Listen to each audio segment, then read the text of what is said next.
ओम शांति। आज प्यारे मीठे भगवान की मीठी मुरली मंथन की डेट है 21 अप्रैल 2020। तो मीठे मीठे बाबा अपने बच्चों से कह रहे हैं, अभी तुम पुरुषोत्तम बनने का पुरुषार्थ करते हो। पुरुषोत्तम है देवताएं, क्योंकि वह है पावन। तुम पावन बन रहे हो। भगवान बोल रहे कि देवताएं तो स्वतः पावन है और तुम्हें वैसा बनना है, तो उनके गुण तुम्हें धारण करने पड़ेंगे। अब देवताओं के क्या गुण होते हैं? सदा मीठे बोलना, हाँ, सदा मीठी दृष्टि रखना, कभी भी इरिटेट नहीं होना किसी बात से, सबके साथ समभाव रखना, अच्छे से चलना और हर काम को सेवा समझकर करना। हाँ, तुम्हारे व्यवहार ऐसे हो जैसे सबों को लगे कि नहीं, ये लोग जो कहते हैं कि ये भगवान से पढ़ रहे हैं, तो फिर चलन भी तो वैसी होनी चाहिए ना। हाँ, और कहते हैं ना कि कर्म तेरे अच्छे हैं तो किस्मत तुम्हारी दासी है, नीयत तेरी अच्छी तो घर में मथुरा काशी है ना। तो हमें अपने कर्म पर पूरा पूरा फोकस करना है, तभी तो भगवान हमें पुरुषोत्तम बनाए देवता बनाएंगे। पुरुषों में उत्तम अर्थात अपने आप को श्रेष्ठ बनाना है। प्रश्न है, बेहद के पिता ने तुम बच्चों को शरण क्यों दी है? उत्तर, क्योंकि हम सब रिफ्यूज़ के किचड़े के डिब्बे में पड़े हुए थे। पिता हमें किचड़े से के डिब्बे से निकालकर गुल गुल बनाते हैं, आसुरी गुण वालों को दैवी गुणवान बनाते हैं। ड्रामानुसार पिता ने आकर हमें किचड़े से निकाल एडॉप्ट कर अपना बनाया है। भगवान कह रहे हैं कि मैं आकर तुम बच्चों को शरण इसलिए दी क्योंकि तुम सभी कहाँ पड़े थे? एकदम कीचड़ पट्टी में। किसके? अपने मन के। मन में इतने सारे इन्स एंड आउट क्वेश्चंस कि तुमने अपने मन को एकदम कहीं का नहीं रखा। जबकि कहते हैं ना कि इंद्रधनुष बनना है, इंद्रधनुष को बनाने के लिए बारिश और धूप दोनों की ज़रूरत होती है। जैसे बुराई के साथ अच्छाई, अंधेरा के साथ उजाला, सुख के साथ दुख। तो जीवन के लिए ये सब बहुत ज़रूरी है, इन्हें स्वीकार करना पड़ेगा। लेकिन जब हम स्वीकार नहीं करते तो फिर कीचड़ पट्टी में ही चले जाते हैं, दुख के गहरे सागर में चले जाते हैं। तभी तो कहते हैं ना कि सुनने की आदत डालें, क्योंकि लोग बुराई करने से चूकेंगे नहीं। जितना जितना आप आगे बढ़ोगे ना, आपकी टांग खींचने के लिए सभी तैयार रहेंगे। तो घबराना नहीं। आलोचक को तो एकदम साबुन समान समझना है कि वो हमारे अंदर के मैल को एकदम मल मल कर सफाई कर रहे हैं, और जो बदल नहीं सकता उसे सहन करना सीख लो। एक बार किसी व्यक्ति ने एक संत से पूछा कि मन की शांति के लिए, मन के कीचड़े से निकलने के लिए क्या उपाय करूं? तो संत ने पूछा, तुमने कभी बर्तन धोया है? तो वो चौंक गया कि क्या कह रहे हैं। तो हाथ धोया, लेकिन आप इसका इस बात से क्या ताल्लुक? तो संत ने बोला, ध्यान दिया होगा ना कि बर्तन को धोने के लिए उसे अंदर की तरफ ज़्यादा रगड़ना पड़ता है, बाहर की तरफ नहीं। अर्थात अपने मन की सफाई के लिए, शांति के लिए अपने अंदर ही मनन चिंतन करो। अपने आप को कहते हैं ना, अपनी घोट तो नशा चढ़े। जितना जितना हम ज्ञान श्रीमत को अंदर भरेंगे, ज्ञान रत्नों से खेलेंगे, उसके एक एक पॉइंट को सिर्फ याद नहीं रखना, उसका स्वरूप बनना है कि हमारा व्यवहार सबके साथ कैसा हो रहा है। और सर्टिफिकेट जब परिवार वाले आपको देंगे ना, तभी आप आगे बढ़ पाओगे, क्योंकि सबसे पहले दिया घर में जलानी होती है। और ये भी कहते हैं ना, जो लोग पसंद है, जो परिवार पसंद है, लोग पसंद है, वही तो फिर प्रभु पसंद बनता है। तो वही बात है, हम कीचड़ के डिब्बे में पड़े थे, भगवान हमें उठा करके गुल गुल इस ज्ञान श्रीमत से बना रहे हैं। आसुरी गुण वाले को दैवी गुणवान बना रहे। कितना बड़ा काम कर रहे हैं ना भगवान। ड्रामानुसार बाबा को आना है और हमें अडॉप्ट करके अपना बनाना है। अब हमारे ऊपर है कि हम कितनी जल्दी भगवान की फरमान पे चलते हैं और अपने कंफर्ट जोन से बाहर आ जाते हैं। अब जैसे साइंस के कारण हम कितने ज़्यादा कंफर्ट जोन में आ गए। अब पहले कूलर नहीं थी, एसी नहीं थी, तो हम रहते थे ना घर में। हाँ, हाथ का पंखा भी कई पुराने लोगों ने देखा होगा। हाँ, जब घर में इन्वर्टर नहीं थे तो हमने दिया बत्ती आदि किया है ना। हाँ, लालटेन वगैरह रखते थे ना, हमने देखा है ना। तो लेकिन आजकल के बच्चे तो ये सब देखा ही नहीं, बिजली कैसे जाती है, मैंने क्या क्या होता है, लाइन कटती है तो क्या होता है, मैंने उन्हें ये अनुभव ही नहीं। तो वो इतने कंफर्ट जोन में आ गए कि उन्हें अगर कुछ बताओ सिखाओ तो उनको हैबिट ही नहीं है, क्योंकि वो बिल्कुल सुस्त पड़ गए। और कहते हैं ना कि जब हम सफलता आदमी को बहुत कंफर्टेबल जोन में डाल देती है, हम ढीले ढाले सुस्त हो जाते हैं। उसी तरह से हम ज्ञान इतना इजीली हमें मिल रहा है, स्वयं भगवान हमें आकर पढ़ा रहे हैं, लेकिन फिर भी हम कंफर्ट जोन में हैं कि हम तो सबसे ऊपर हैं, हम तो सबसे श्रेष्ठ है, भगवान ने हमें चुना है, हमारा क्या हो सकता है, बस ये सोचना है। उसके लिए करना क्या है, कितना हमें मुस्तैद रहना है, हर एक सेकंड कितना सफल करना है, इस पर तो ध्यान ही नहीं है। बस चल रहे हैं, जीवन बिता रहे हैं, बना नहीं रहे। तो इससे हमें बचना है ना। गीत है आज की मुरली का, यह कौन आया आज सवेरे सवेरे। जैसे कौन आया कि निगाहों में चमक जाग उठी, दिल की सोई हुए तारों में खनक जाग उठी, बाबा आया। किसने ये मेरी तरफ देख के बाहें खोली, किसने ये मेरी तरफ देख के बाहें खोली, दिल को है भाने लगी अब तो मुरली की बोली, हो आ, रूह खिलने लगे, रूह खिलने लगी, सांसों में महक जाग उठी, दिल के सोए हुए तारों में खनक जाग उठी, बाबा आया। ओम शांति। तो सवेरे सवेरे बाबा का ज्ञान आ गया। एक दिन भी बाबा ने मिस किया है क्या? बाबा मिस नहीं करते, तो आत्माएं भी इसे आत्माओं तक पहुंचाने में मिस नहीं करती, है ना बड़ी बात। तो रात को दिन बनाने के लिए भगवान को आना पड़ता है। अभी तुम बच्चे जानते हो कि पिता आया हुआ है। पहले हम शूद्र वर्ण के थे, हाँ शुद्ध बुद्धि थे विचारों से। अभी हमें भगवान ब्राह्मण बना रहे हैं, हाँ जाति से नहीं कर्मों से। बड़ी बात है ना। और ब्राह्मणों को पुरुषोत्तम नहीं कहेंगे, पुरुषोत्तम तो देवताओं को कहते हैं। और पुरुषोत्तम बनने के लिए कितना संघर्ष करना पड़ता है। जैसे सोने की लंका और पुष्पक विमान रावण के पास थे, राम जी ने तो वनवास ही देखा। उसी तरह से कंस तो महल में था, लेकिन श्री कृष्ण कारागृह में जन्मे और ग्वाला बने। हाँ, फिर राजपाट कौरवों के पास था, पांडवों ने तो खाक ही छानी। तो इससे क्या सिद्ध हो रहा है कि संघर्ष हमेशा सत्य के साथ चलता है। हाँ, सत्य के बिना बगैर संघर्ष के हम जब उन उन महान लोगों को, उन देवताओं को संघर्ष करना पड़ा, तो फिर हमारी क्या बात है, हम क्यों घबरा जाते हैं। जबकि यह एकदम सही है कि जब कल का दिन देखा ही नहीं तो आज क्यों खोए। जिस घड़ी में हंस नहीं सकते, मैंने जिस घड़ी में हंस सकते हैं उस घड़ी में क्यों रोए।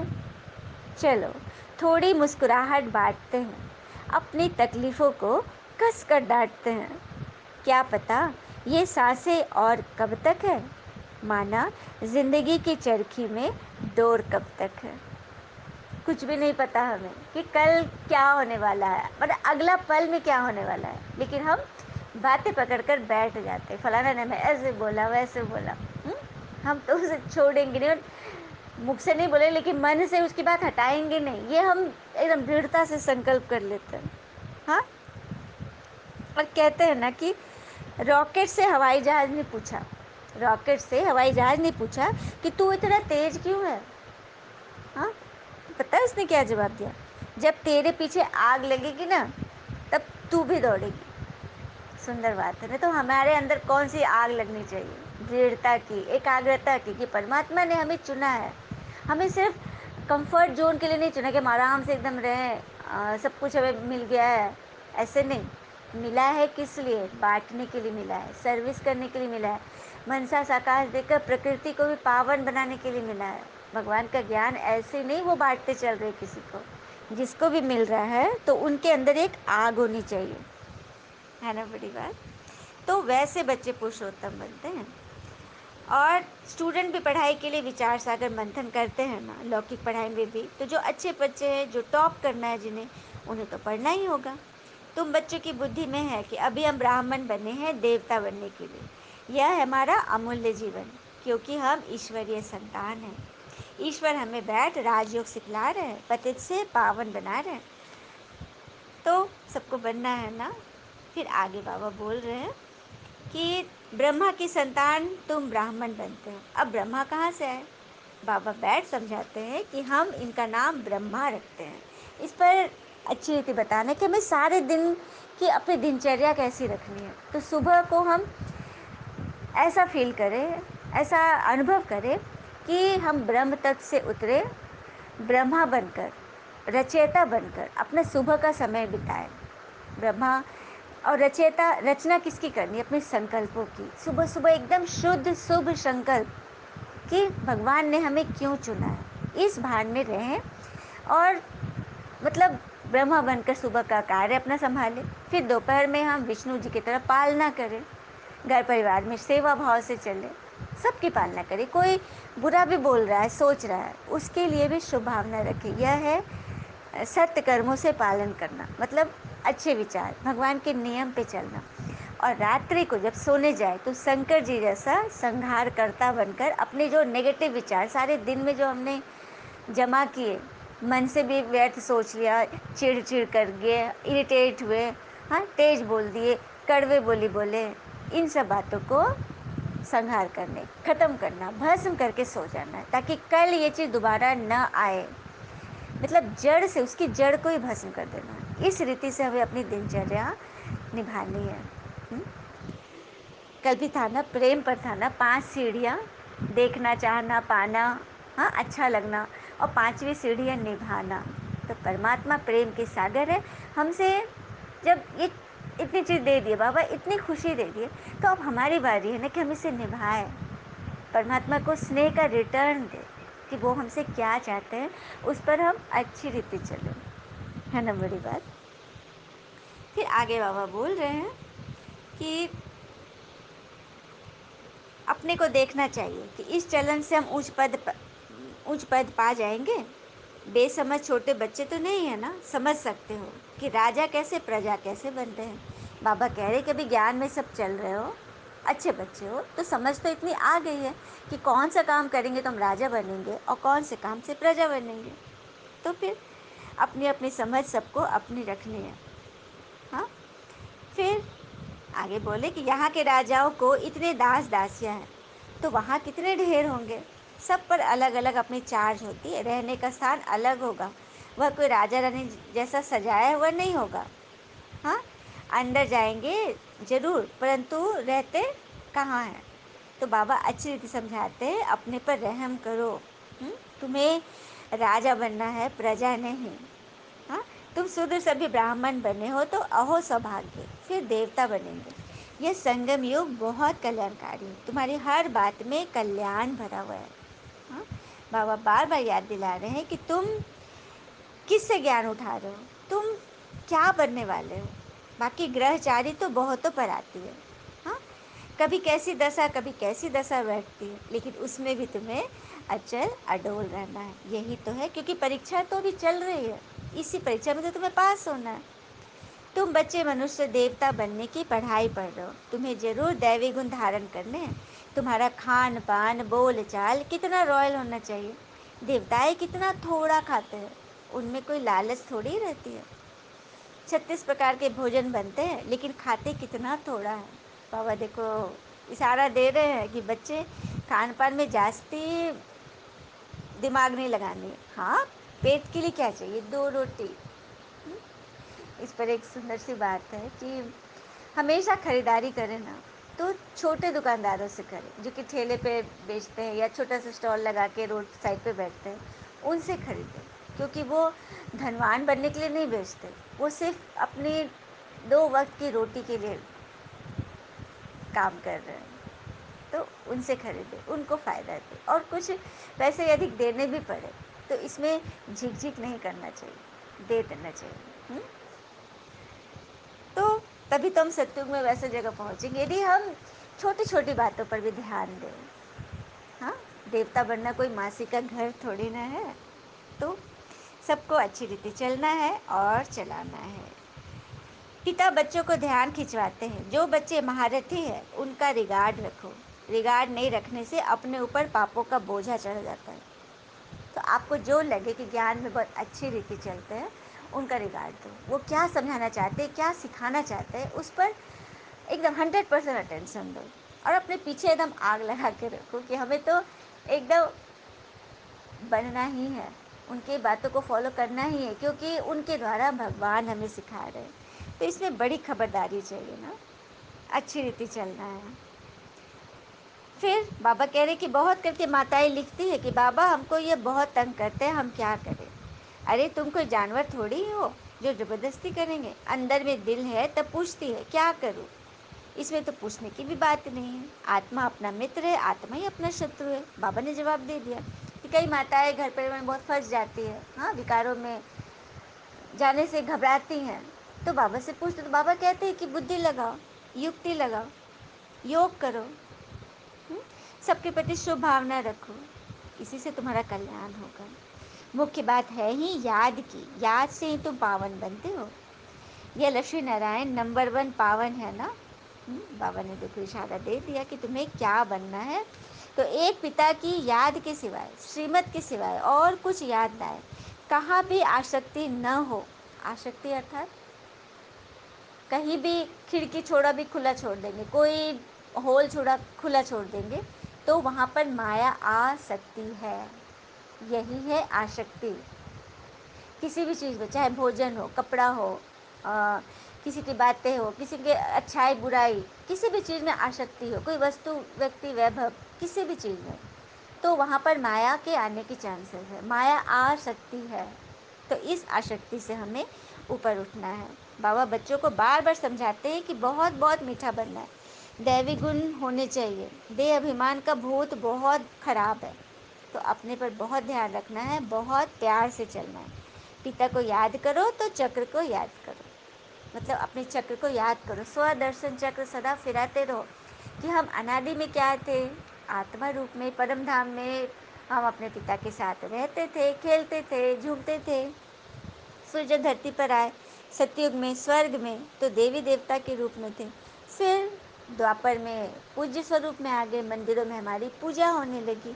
फिर चौथे स्वरूप में संगम पर जब बाबा नीचे आ जाते हैं परमात्मा, तो इस ब्रह्मतन के द्वारा हम बच्चे मुरली सुनते और अपने जीवन में धारण करते, तब हम शुद्ध से ब्राह्मण बनने लगते। ये हमारा ब्राह्मण स्वरूप चौथा स्वरूप है। और फिर जब हम 100% ब्राह्मण बन जाते, एकदम नियम प्रमाण बन जाते, अच्छी आदतों से भर जाते, तो हम फरिश्ता बन जाते। यह है हमारा पांच वो स्टेज है जो हम हर बार, हर ड्रामा में, जब भी ड्रामा शुरू होता है तो ये हमारे स्व का दर्शन है, जिसे हमें हमेशा मन में चलाते रहना है।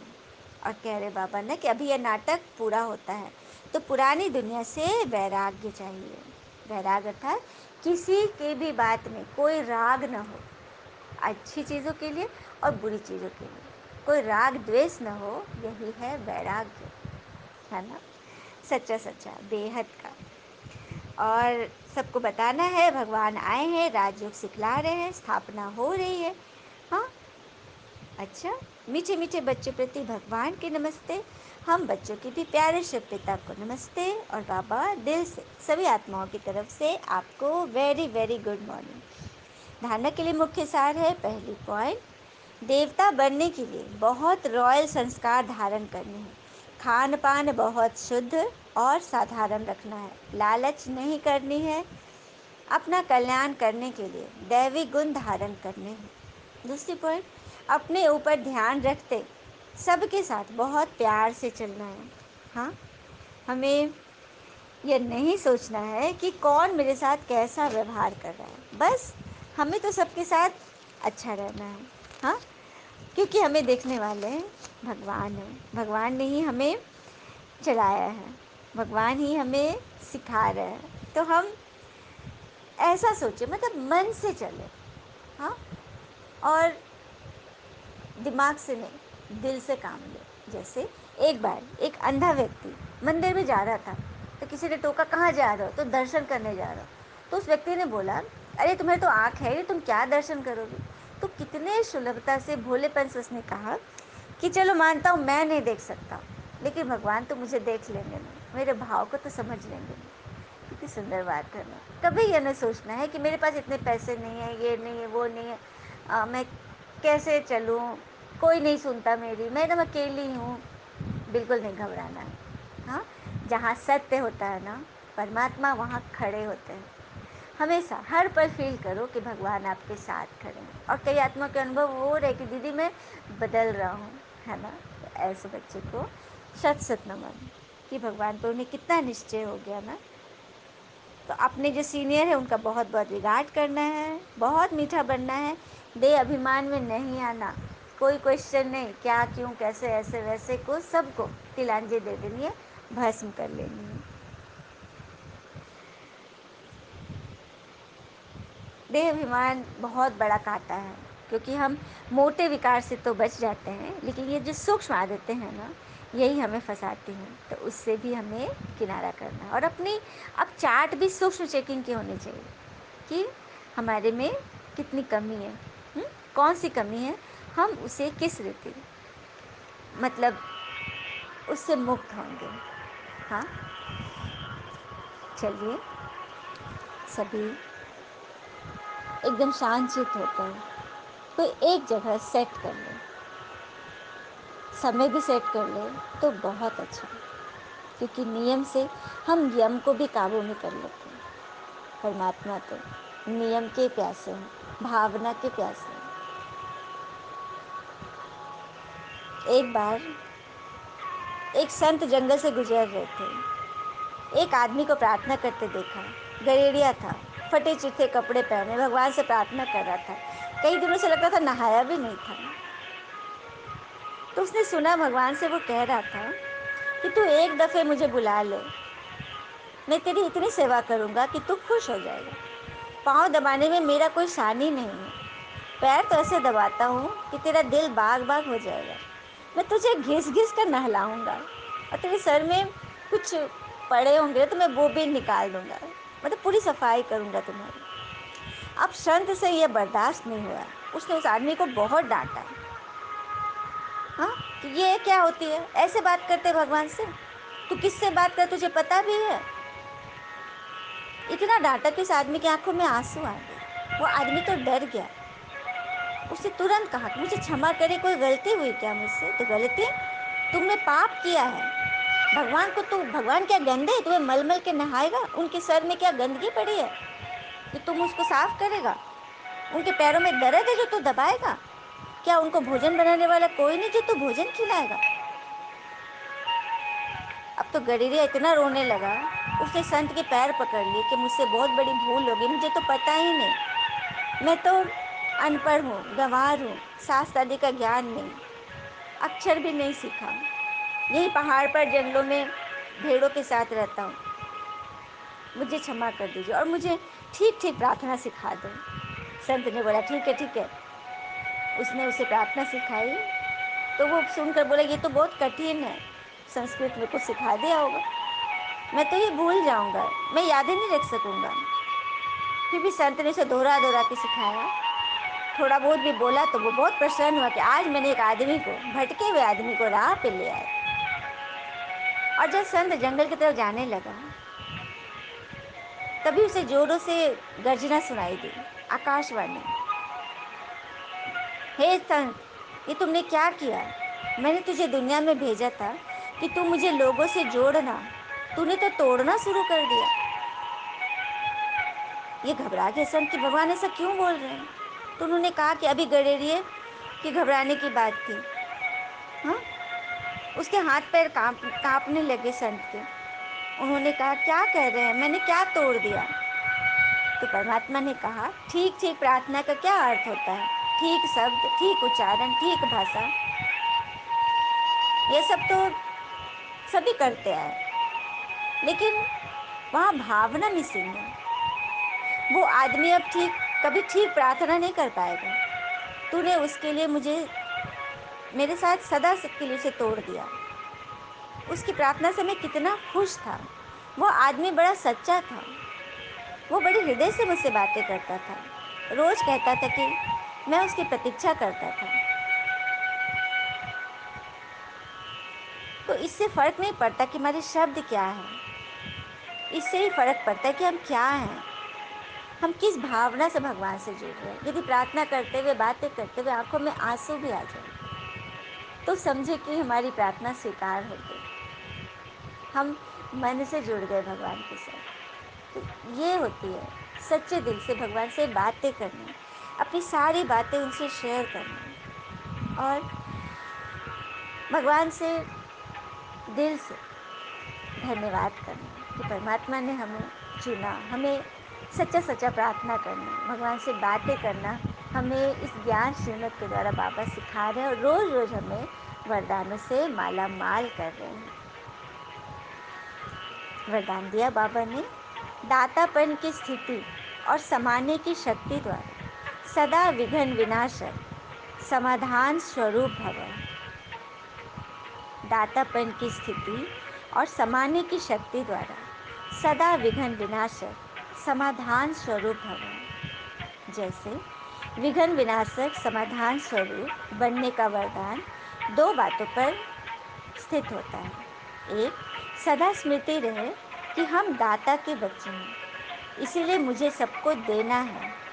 रिगार्ड मिले, स्नेह मिले तब स्नेही बने, ऐसा नहीं, बल्कि मुझे देना है। दूसरी पॉइंट, स्वयं के प्रति तथा संबंध संपर्क में सर्व के प्रति समाने की शक्ति स्वरूप सागर बनना है। मैंने सदा संबंध संपर्क में सर्व के प्रति शुभ भावना रखनी है, समा लेना है।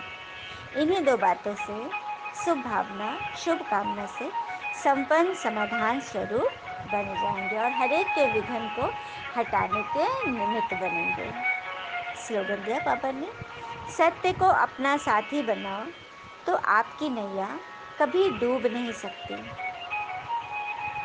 जहाँ सत्य है वहाँ साक्षात परमात्मा है। इस बात को फील करें, आपके हर संकल्प सिद्ध होंगे, क्योंकि आपकी नैया के खेवैया स्वयं भगवान हैं। और इंद्रधनुष बनना है तो हर चीज़ को स्वीकार करना होगा। सुख के बाद दुख है, अच्छाई के बाद साथ बुराई है, अंधेरा के बाद उजाला है। हमें खुशी खुशी हर एक चीज़ को एक्सेप्ट करना है। अच्छा, ओम शांति। शुक्र मीठे बाबा, वो बाबा के प्यारे प्यारे बच्चे। Thank you Baba.